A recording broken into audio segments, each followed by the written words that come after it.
আর ঈদের মাঠে পুরুষদের যেমন হাজির হওয়া জরুরি, তেমনি মহিলাদেরকেও হাজির করতে বলেছেন নবী করিম সাল্লাল্লাহু আলাইহি ওয়াসাল্লাম। তাদের জন্য পর্দার ব্যবস্থা রাখেন।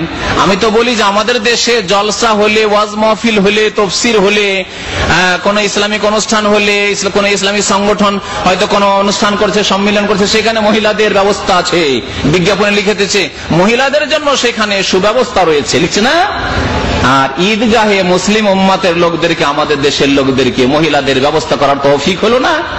আলেম ওলামাদেরকে চিন্তা করতে বলছি, মসজিদের ইমামদেরকে চিন্তা করতে বলছি, ঈদগাহের ইমামদেরকে চিন্তা করতে বলছি।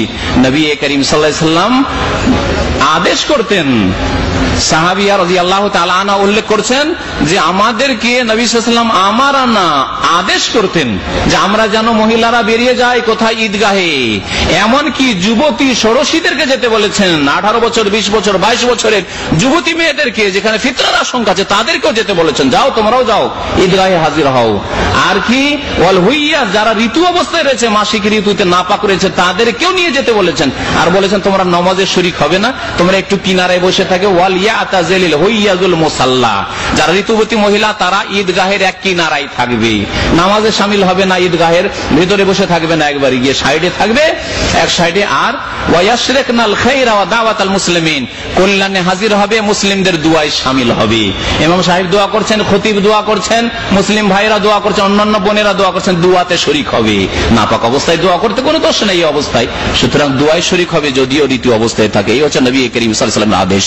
আমাদের দেশের এক শ্রেণী ওলামারা বলে আজকাল ফিতনার যুগ, আজকাল যুগ জামানা খারাপ, লোকেরা খারাপ, যুবকরা খারাপ হয়ে গেছে, সুতরাং মহিলাদেরকে ঈদে নিয়ে গেলে ফিতনা হবে।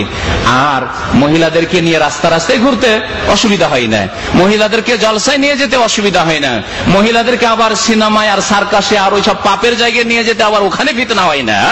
মহিলারা স্কুল, কলেজ, ইউনিভার্সিটিতে একা একা পড়াশোনা করে, আর ঢাকা থেকে দিনাজপুর আর কোথায় খুলনা আর কোথায় চিটাগাং একা একা সফর করে, তখন অসুবিধা হয় না। ওরসের মেলা লাগে, তখন বাংলাদেশ থেকে মহিলা চলে আসে আজমিরের জন্য, একা একা সফর করে। আর কলকাতায় কয়েক বছর আগে এক ঘটনা ঘটলো, ধর্ষিতা হইলো, পত্র পত্রিকা আসলো, তখন অসুবিধা হয় না।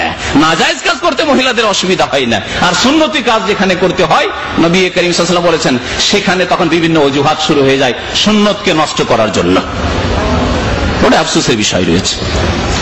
তো মহিলাদেরকে নিয়ে যাওয়ার চেষ্টা করবেন, এবং ঈদগাহের কর্তৃত্বে, নেতৃত্বে যারা আছেন তারা মহিলাদের জন্য পর্দার ব্যবস্থা করবেন।